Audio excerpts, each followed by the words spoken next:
You're listening to a download from the outdoorstation.co.uk. Number 561.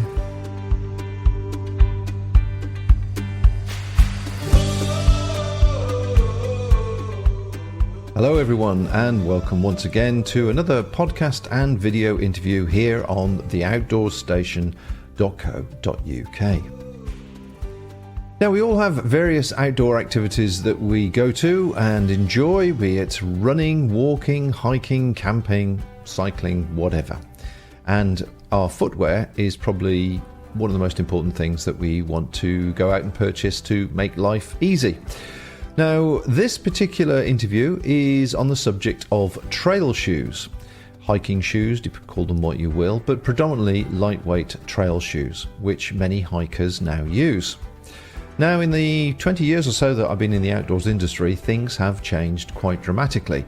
And obviously now there's a lot more design, sustainability, innovation, products, etc. on the marketplace that there was several years ago. And of course, brands have come and gone.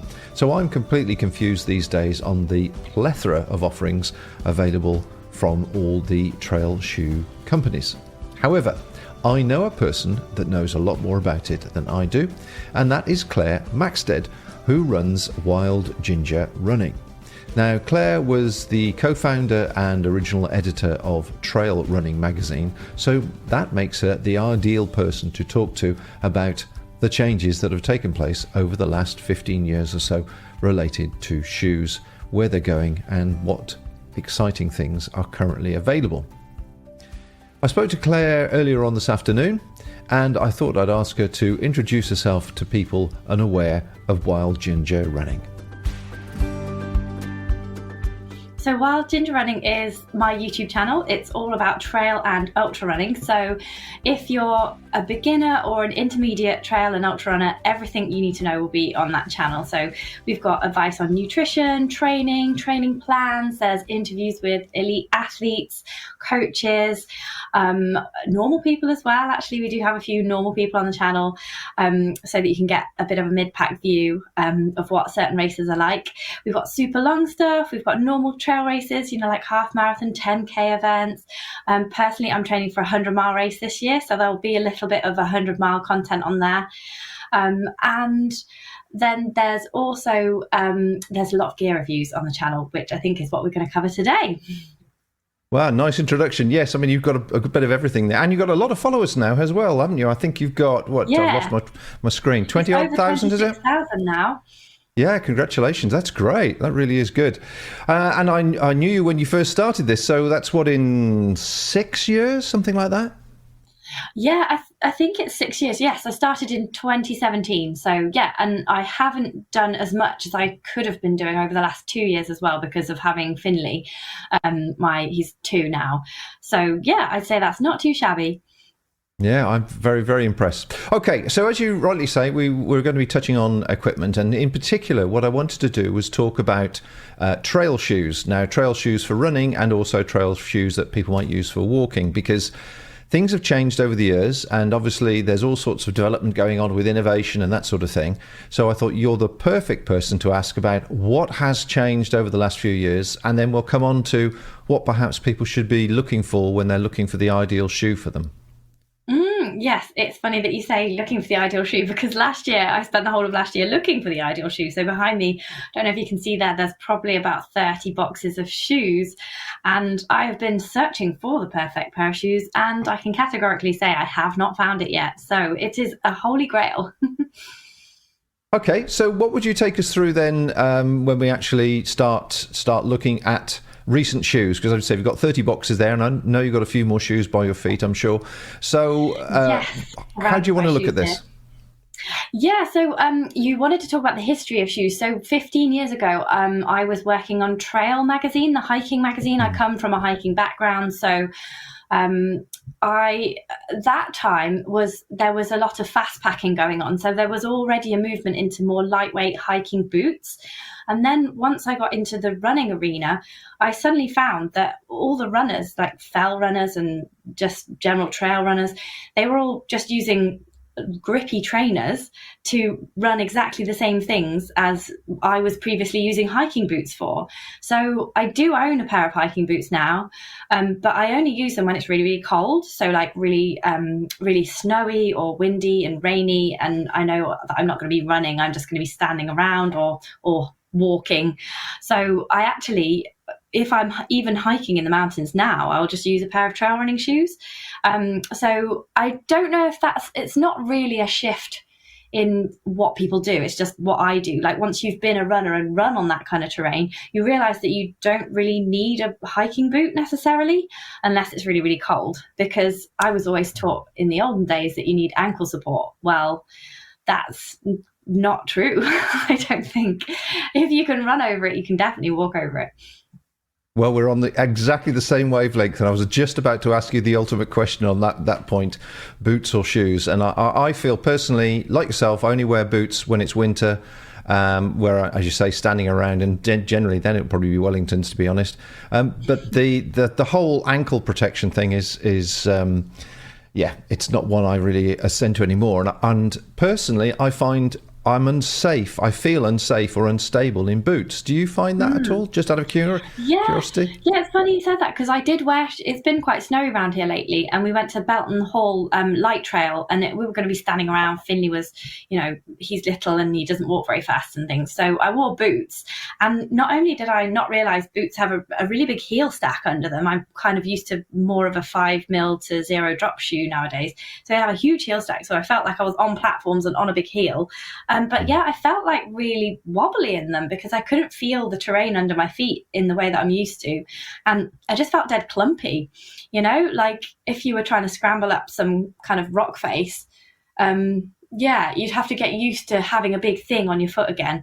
I was always taught by Graham Thompson, who was the gear editor on Trail magazine for a long time, that a boot is a tool for the foot. So you have to sort of work out how to use them and be practiced in using them to your full ability. So I would have to, if I was going to go back into snowy mountains or do kind of scrambling with boots on, I definitely would want to practice a bit first. But yeah, if it's cold, wear boots. And also for putting crampons on, for doing any kind of serious mountaineering, then obviously you need to wear boots. But even now, there's those lightweight crampons that you can actually attach to most trail running shoes. So there are options to get yourself into difficulties, whatever you're wearing. No, but it's interesting you agree with that. That's interesting. The other question really, which is another one which I have very strong personal views on, are the Gore-Tex lined shoes, whether they're trainers or boots. What are your views on that? Yeah, I thought that was interesting that you emailed me about that one, because I do actually have a few pairs of shoes which are Gore-Tex lined, and those are useful for me when I'm doing my job, basically. So if I'm not competing in a race, but standing around, going over the same kind of terrain that the racers are going over, but I'm doing a lot of standing around, it might be cold, it might be wet, it might be windy, but I've got the opportunity to not have to splash through puddles or go through the bog because I'm not racing, so I can go round or, be more careful in that respect. Then I do find waterproof shoes quite handy just in terms of keeping warm, because in a breathable shoe that you'd want to wear when you're racing, the moment your foot goes through a bog or goes through a bit of even long grass that's got dew on it, you get a wet foot immediately. And if you're going to be standing around, that's obviously really cold and squelchy and annoying. So yeah, I do think there's a place for them, but I don't necessarily think it's not always racing, unless you know that you're going to be racing through snow. I mean, snow and wind, dry conditions is where I'd use them. That's funny, isn't it? Because they are waterproof shoes, but I'd use them in dry, cold conditions, because if it's wet, cold conditions, they're just going to fill up with water and the water isn't going to come out. So you're going to end up with a really heavy shoe, which is presumably why you wouldn't wear them ever. But yeah, for working, I actually find them quite useful. Yeah. Well, I think I agree with most of that. Really, the particularly the bit that once water's inside them, it's inside them, and that's it. You can't get rid of it. But also, I find from a personal point of view, when I have been using shoes which are lined with any sort of waterproof membrane, my feet just get too hot and then they sweat too much and then I get loads of blisters. So in actual fact, I'd rather have them as airy as possible to obviously ventilate. Now, you touched on something just a few moments ago with the drop that you're talking about. There's obviously a new impetus at the moment with people interested in barefoot or zero drop shoes or zero drop equipment really for exercising. Have you found there's been much of a change from that point of view with the manufacturers and some of the samples you've been getting? I wouldn't say that there's loads more. I think there's more zero drop shoes available, and I'd say people are possibly more aware of the fact that drop exists. I know that I always have to explain what drop is at the start of every film where I mention it, because I know that not everybody knows what it is. And it's the height difference between the heel and the toe, if anyone is not familiar. But certain brands have always offered zero drop shoe offerings like Innovate. But yeah, I don't, maybe more brands are offering lower drop shoes and there might be more options for zero drop shoes available. But I was just looking into doing the shoe behind me that you see on my left shoulder here. That's a zero drop shoe from Innovate. I haven't really seen like a ton of zero drop shoes flooding the market, apart from there is one company that only does zero drop shoes, which is called Altra. The dedicated wide fit shoe company. And the reason behind it is just people think it's more natural, which it is. Obviously, it's more in keeping with how your actual foot is. Like, why would you put a big stack under the heel? But the problem is that if you're not used to it, then your muscles and tendons, your Achilles tendon and your muscles in your calf, they can have a bit of a hard time adapting to the forces that you're putting through it with running. So the key is to transition gradually, whatever drop you're used to. I would personally probably only drop by a couple of millimeters every couple of months. Or if you want to go straight to zero drop and you're used to say 8 mil, I'd probably buy some 4 or 5 mils as well and run in those for a bit as well, kind of rotate around and do short runs in your zero drops, just like a mile, then a couple of miles, and just take a year to fully get into those zero drops, I would say. Okay. Well, let's talk about the shoe design then, and whatever changes that have taken place in recent years, if we would, with a particular interest or consideration rather, to the grip, because the sole is a very important part of the shoe, obviously the fit and all the rest of it, and the design, which I'm hoping you're going to tell us about. But I'm also very aware that certain shoes from pretty well-known brands sometimes are very, very slippy on wet rocks, for example, and others are very good. So perhaps you could share your expertise in that area. Yeah, so in the good old days, I suppose the grippiest shoes that you'd get would be Walsh's, and they were quite hard.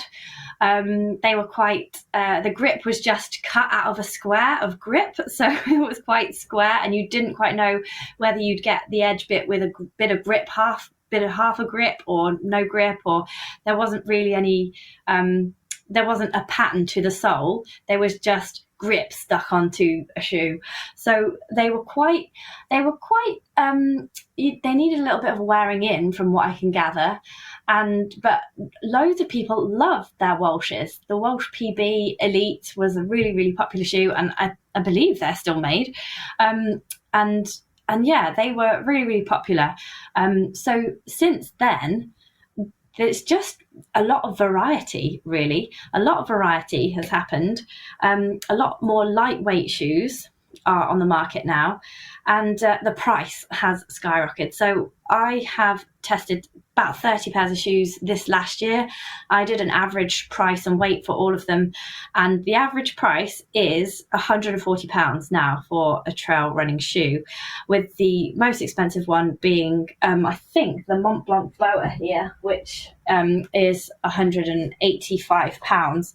So yeah, so this is a pair of Altra shoes. They're wide fit and zero drop, but they've also got this double boa system here, which is really interesting, because if you're going to use a boa lacing system, which is a turning dial for a trail running shoe, then it makes sense to have it in 2 places rather than just the one. I did review this pair as well, which are from Adidas. They've just got the turning dial just here. Again, it's a BOA dial lacing shoe. So you can only really cinch it in one place. So you don't have any control really over this bit here, up at the front here. All you have is just it getting a bit tighter towards the dial. So for me, this is a good reason to use dial lacings. The other reason that it's good to have a dial here is that if you're doing a long race, your foot can swell in the midfoot area. And so rather than having to totally unlace your whole shoe, you could just pull this up, give yourself a little bit of breathing room, and then just either dial it back in or just leave it. So you can, in mid-run, you can adjust the midfoot. So that's a really exciting kind of progression in shoes. The rest of the shoe, it's a little bit, the heel isn't really gripping properly, so it's not like my favorite shoe, and it's not the one I'd recommend to everybody, but that is an interesting new development. The only other there was a Reebok shoe, or it was a New Balance, the Helios, I think, that did have a double BOA lacing system on it in 2012. But as far as I can see, that's been discontinued, and that's the only other shoe that I can see that's got a double BOA on it. So that's taken from the ski world, obviously. So question, that all looks fantastic technology, but realistically now, the not the thread, what do they call it? The lace system. Are they durable enough to take very rough, coarse gorse and that sort of stuff for going through? And the sole is obviously a Vibram sole, which is that's one of the best grippy soles that there is, isn't it? Yeah, it is.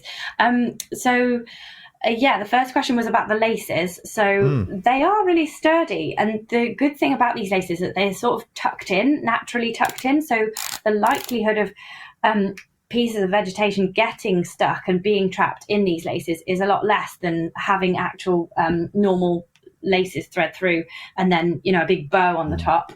So I have found that they're better for cutting through grass and brambles and things like that. If you did break one, you'd be kind of up the creek, because you can't really replace them very easily, can you?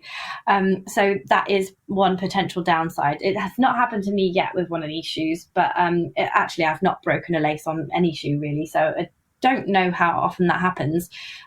Maybe people can write in and tell us.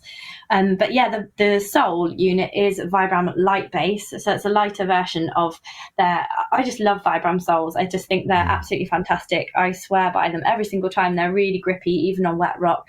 But I found this in the other ultra shoe that I've got, the Timp 4. They wear down really easily. I'll just grab the Timp 4s as well, but you can see that it wasn't very aggressive to start with. It was kind of 4 mil, but the ones especially in the middle, and I know I've been carrying Finley in the backpack wearing these a lot on tarmac, but they've worn down quite spectacularly to probably about 2 mil in the middle. I'll just get the Timps, because I think I've worn them down to almost nothing. These are really, really muddy, so I'm just holding this over the computer. But can you see just here, it's almost slick, these ones here. They weren't that aggressive to begin with, like maybe 4 mil, maybe 3 mil. But yeah, I think to see a really grippy shoe from Ultra would be really good, because I think that's what's missing from... Well, it's what's missing from my collection at the moment. I need to try more of them. Maybe there is. I think maybe the Olympus is a bit more grippy, but I'll certainly be on the line to Ultra because I love the wide fit. So yeah, I just need a really grippy shoe from them. Well, it's two things that immediately come to mind then. I mean, if you're paying 130 approximately for a shoe, I would. Yeah, exactly. I mean, how many miles are we talking about? 300, 500 miles? Do you think? Oh, I'd have to add it up, but this one hasn't maybe done 100, possibly, maybe 70. You see, that to my mind, that really does question the whole viability of actually spending a lot of money on a trail shoe. The other question I meant to ask you, actually, and I didn't mention at the beginning, was also drainage. Obviously, with shoes that aren't lined, they need to pump the water out. I put my hands up, a great fan of the original Innovate Terox, and I know many other hikers are, and they're heartbroken that they've disappeared. But I've just read, actually, on doing some research for this interview, that Wayne Eady, the original founder, is actually now back in charge of Innovate. So I'm not too sure whether... Yeah, we're not going to, if we're going to get something similar or updated, which would be fabulous news. I remember talking to him right at the very beginning of the launch of Innovate. So exciting times. Me too. I remember when Innovate launched in around 2012, didn't it? Or maybe it was earlier. No, was it? I can't remember when it was actually now. 2002? Can't remember. It was the 2000s. It was the 2000s, definitely. Yeah. It can't have been 2012 because that's too late. It must have been 2002 or 2003. Yeah, indeed. So let's just talk then some of the cheaper options you've got then. Some of the other shoes there. You've talked about the most expensive one you've got there in your collection. Have you got anything that's comparable that offers something different in the way of performance? Cheaper? There are cheaper shoes. I did do a below £100 review for adventure.com recently. These are £110, these very environmentally friendly shoes, which we might talk about in a sec. The thing with the cheaper shoes is that they tended to be a little bit heavier, which, once you've got them covered in mud and full of water, then, it's not really, unless you're an elite athlete, you're not counting every gram. But one of my favourites are actually from Decathlon. So this is the Everdict XT8. And this is one of my favourites because it's just super grippy. I think they've sort of copied Salomon here. You can definitely see a Salomon-esque sole there, with those chevrons there. It's not too heavy. It's around like the 520 gram mark for a pair of size 6.5 UKs. So that's around average weight of a trail running shoe, all of the shoes that I've tested. If you haven't got loads of money, this is around 60 quid, 70 quid. So it's 8mm drop. It's nice and cushioned, and it's got really good grips. So the only thing about it is it's just a little bit on the narrow side, I feel. So it's kind of long and narrow. So if you are one of these people that have got really wide foot, you're going to have to pay a little bit more. But actually, a lot of the standard shoe companies like your Adidas, your Nikes, your New Balance, they will do trail running shoes, and often those old school road running shoes often are a little bit wider in the toe box than trail running shoes. I think sometimes trail running shoes they sort of go pointy too early, I feel. I think everyone could do with just everything being a little bit more rounded, because whose toes really do that? Yeah, absolutely. Yeah, but I noticed with those Decathlon ones, the rand's quite high, which obviously is good for protecting your toe stubbing. But again, you're back to the drainage situation, and you end up walking in half an inch of water, which is a bit annoying. So yeah, a bit of a heavy shoe. Yeah, I don't often find much drainage problems with shoes. Really, it's not something that's, when I've been testing the shoes, it's not something that stood out loads. But yeah, if there was going to be a shoe which kept the water in, then yeah, maybe it would be one of the ones with a higher rand and a bit more robust, made of a bit more robust materials and a bit heavier. Well, we're certainly coming towards talking about materials now, and obviously if a shoe is only going to last, 100 miles, that sounds ridiculous, but 300 miles, we're obviously throwing away an awful lot of shoes. And I have to say, having done a quick bit of research on the environmental situation of what goes into a pair of trainers, they say, or trying to have trail shoes, and just what it costs us environmentally, it's frightening. So I just wonder if you're aware of any sustainability programs that are going on with different manufacturers at the moment that I've been reading about. Let me just see if I can help you here. Of course, so Vibram apparently doing a resoling service, which is really useful, obviously, with the Vibram soles, because we're obviously both fans of that. Keen in 2001 started a field to foot program. And I don't know if that's on one particular shoe, but it seems to be that they're aiming to produce this, which is apparently they're taking agricultural waste. I don't know what the waste is, but agricultural waste, and 51% of the outsole is now recycled agricultural waste. Nike has a recycling program, and they turn them into gym floors and tennis courts. Gucci, if you're in that market, is apparently also getting involved in sustainability. With a new range made from bioplastics. And they are Adidas are making, I don't know which part of the shoe, but apparently the part of their production is recycling sea nets, fishing nets from the sea, plastic waste. And who else? And Salomon in 21 announced a play-minded program to recycle trainers into snow ski boots. But the actual facts are every year 20 billion shoes are manufactured, which accounts for 1.4 of greenhouse gases in the world, 1.4%, which compares to 2.5% greenhouse gases for all air travel. So it's frightening to think that shoes, manufacturing of shoes, obviously is responsible for quite a considerable part of that. So my question is, do you know of anybody, particular brands that you deal with, that are pushing a recyclable, sustainable, return to manufacturer service? No, it's interesting that you say that, because 2022 for me was the year of the shoe. So I am responsible for probably all of global warming right now. I've read Damien Hall's book, We Can't Run Away from This, and I was shocked, like you were, about the amount of CO2 in kilograms that the shoes produce. And he says it's anything from, like, it could be 14 to 16 kilograms. But there is a shoe from a company called Hilo that I did review for the budget shoes test. It's currently £110, so slightly over that £100 mark. But they boast that their shoes only produce 6 kilograms of CO2. So that's half of a normal shoe.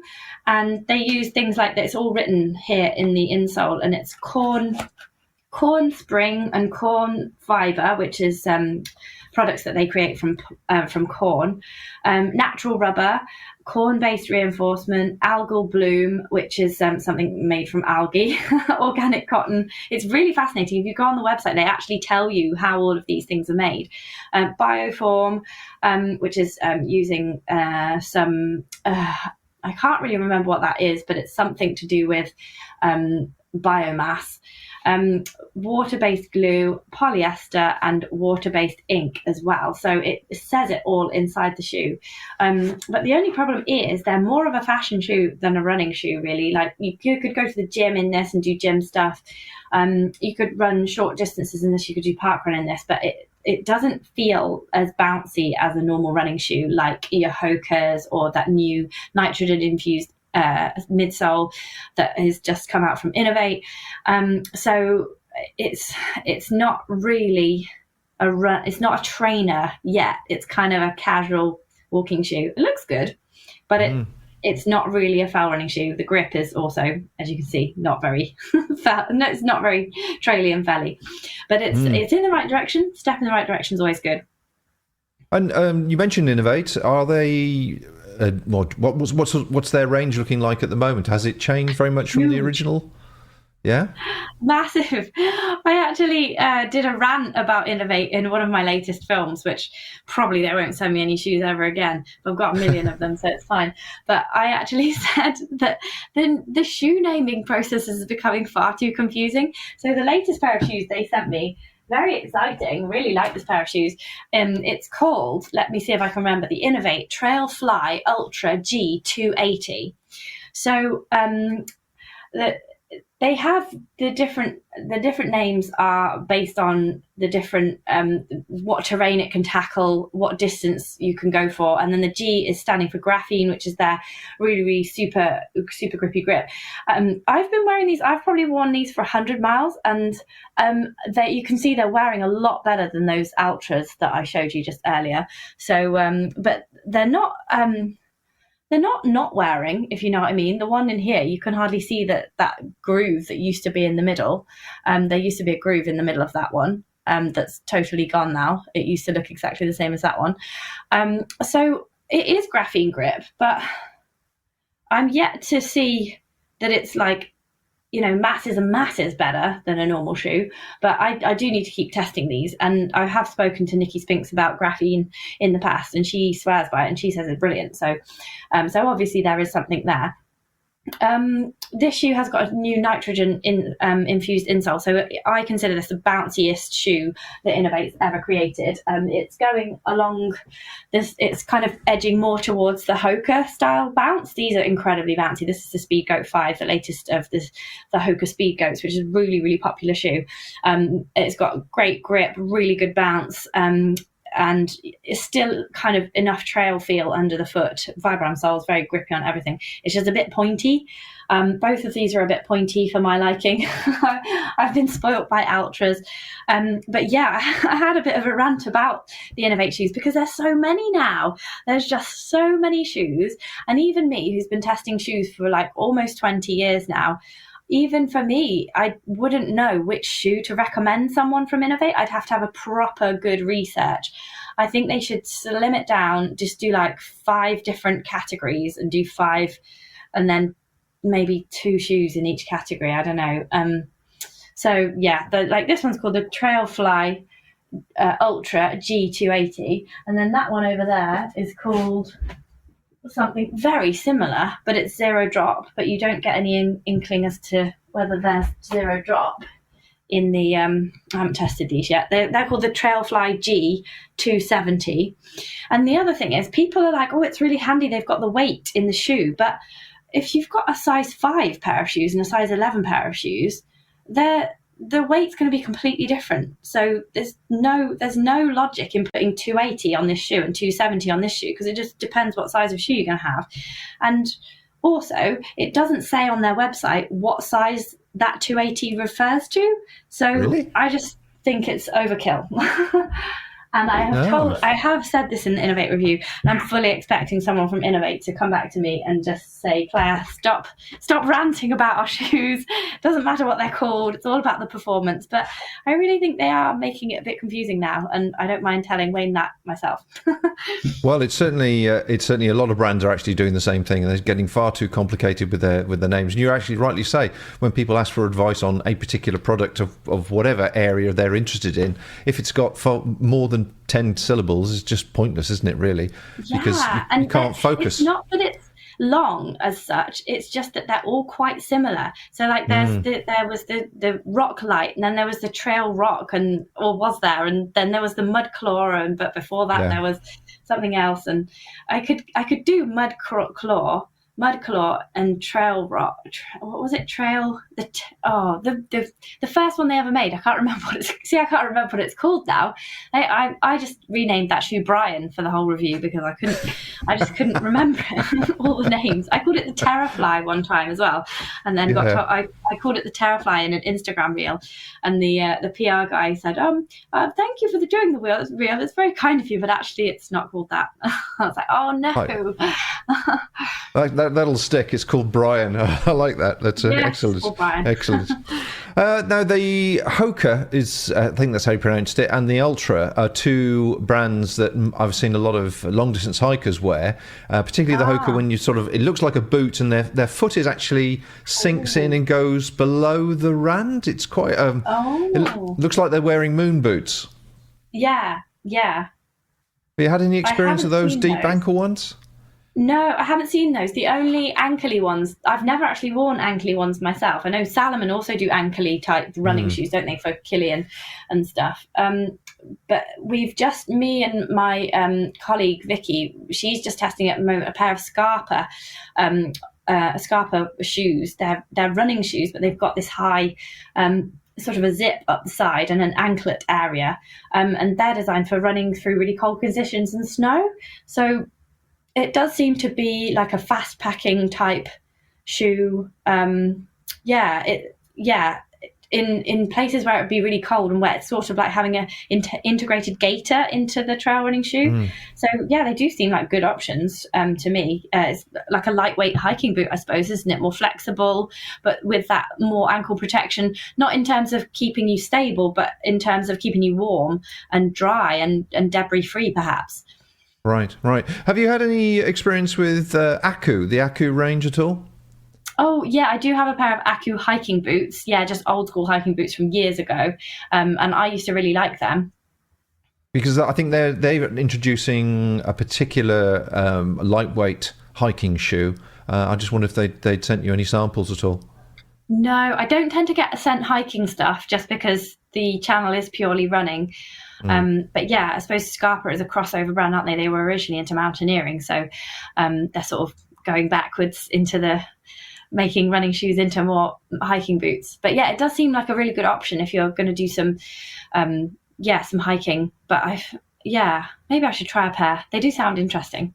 Well, you're the woman that knows all these things. You've got all the contacts by the looks of it, and you've certainly got all the shoes there. Yeah, I just got so many. I don't think I need any more. There's so many. There's one pair that we haven't talked about yet, and that's the, I don't know if you've seen these shoes with a hole in the sole, the On Cloud shoes. No. Yeah, so these are the On Cloud Ultra Runners.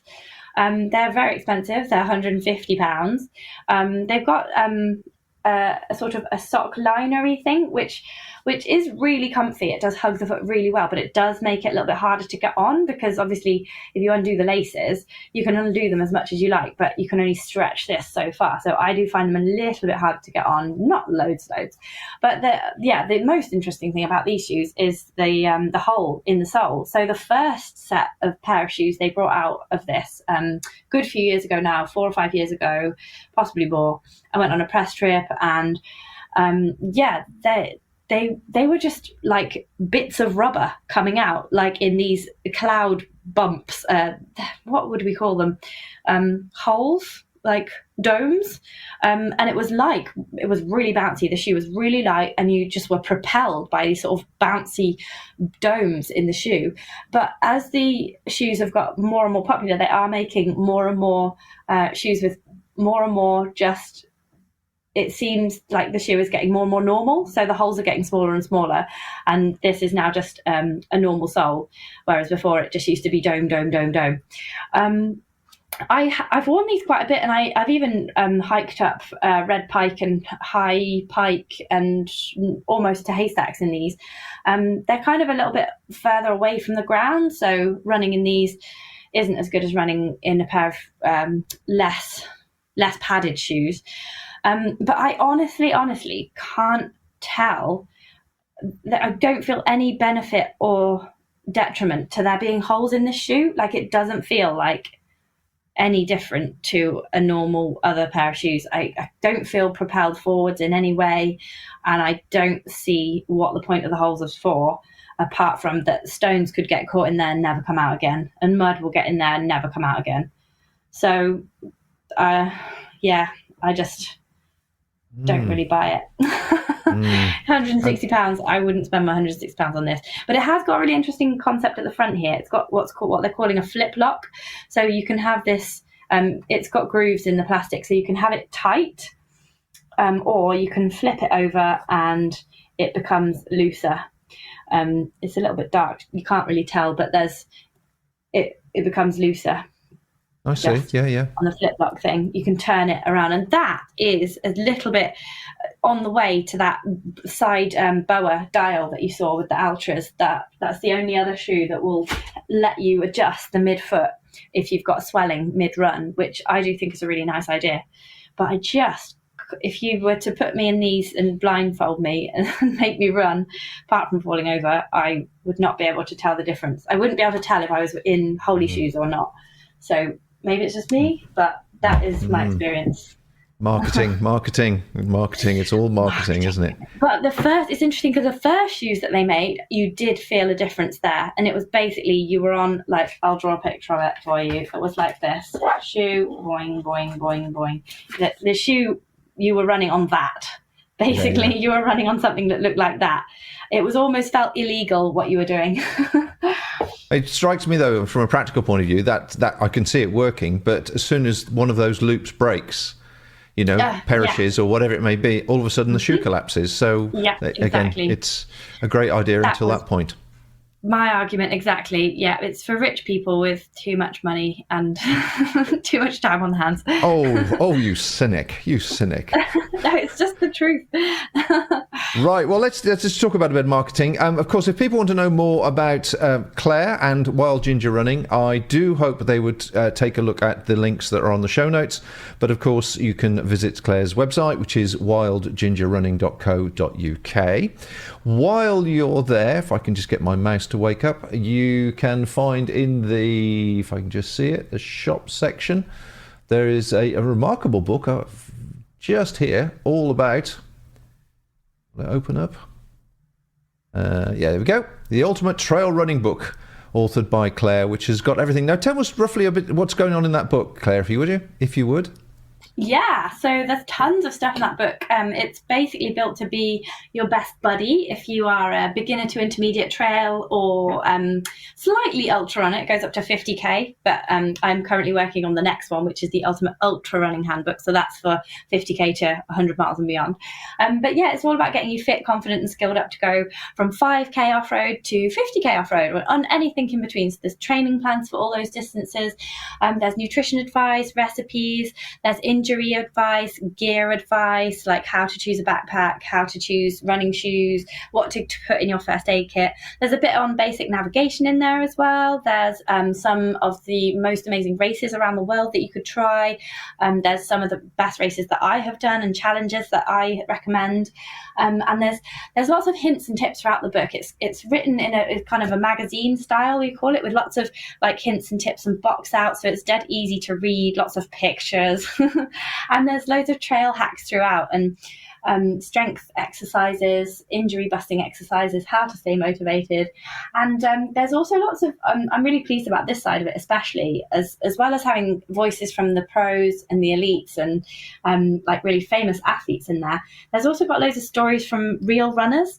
So every few pages or so, there'll be a real life story from somebody who's facing a real life problem or has overcome a real life challenge, and they're sharing their story in the book. So it does really feel like this was a joint project. Yeah, but there's everything in here that you need to make you a better trail runner in all senses. Like if you want to go further, if you want to go faster, and most importantly, if you want to enjoy your trail running more. That is the main thrust of the book. So absolutely, yeah. Enjoyment is good, and of course, you could always join Wild Ginger's trail and ultra running YouTube page and join her 24,000 and a bit subscribers I can see on the screen there. So there's plenty more information in there. And as you said earlier on, product reviews, races, interviews with different people. It's not all just you. I think you mix it up quite a lot with different people, don't you? Yeah, there's loads of interviews. Most weeks or every other week, I interview some elite athlete or a coach or a nutritionist or even normal people from time to time on the races that they've done and how to train for certain things and overcome certain injuries.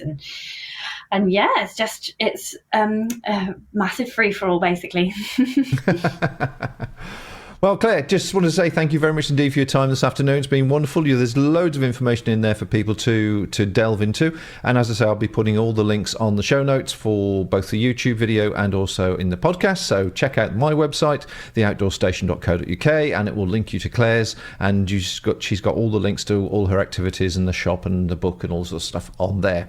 So I wish you well with your youngster and your never-ending search for the perfect pair of trainers. And when you find them, do let me know, because I'd love to talk to you about them. I know, I don't think I ever will find them.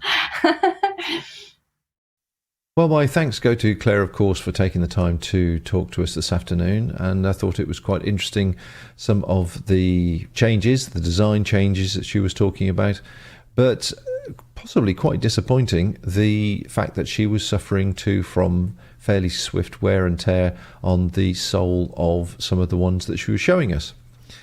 Now, of course, we all dispose of our footwear, I suppose, every 300 to 500 miles, depending on obviously how often you get out. And when I actually was doing some research for this conversation, I was horrified at the environmental impact that footwear has.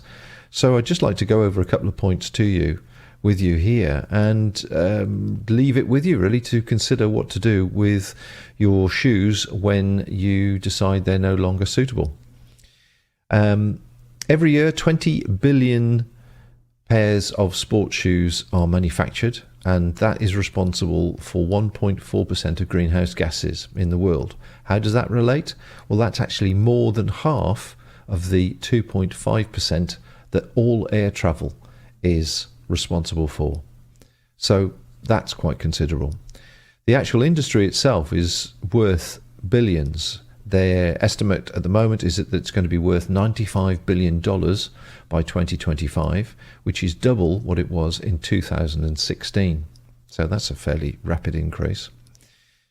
Every pair of sports shoes generates approximately 13.5 kilograms of CO2 emissions, which would keep a 100-watt light bulb on for a week. And finally, when we do dispose of them, if we don't recycle them or we don't pass them on to other people, in the UK we have shoe and clothing recycle bins around various towns. The actual decomposing details are equally terrifying. Rubber takes 50 to 80 years to decompose, natural materials 25 to 80, leather 25 to 40, and synthetic up to 1,000 years to decompose. And as I say, mentioned during the podcast there, Vibram are apparently offering a resoling service, so a service which is something worth considering and actually getting in contact with them on. And there are various other manufacturers that are looking more positively at the sustainability and manufacturing impact that they're making. So it's sad to finish this podcast on a bit of a sad note, but I do hope that will help people be more informed and consider what they're going to do with their footwear once they decide it's no longer for them. If possible, I try and recycle everything these days, and I'm sure many people listening will do the same. But perhaps you could pass this information on to other people that are probably unaware of some of these shocking figures. Anyway, I do hope that has been of interest to you. Once again, all the links to everything can be found over on the show notes on theoutdoorstation.co.uk. And of course, do have a look at Claire's website, wildgingerrunning.co.uk, and join her subscription list and perhaps buy her book if trail running is something you want to explore. So until next time, folks, thanks once again for joining me.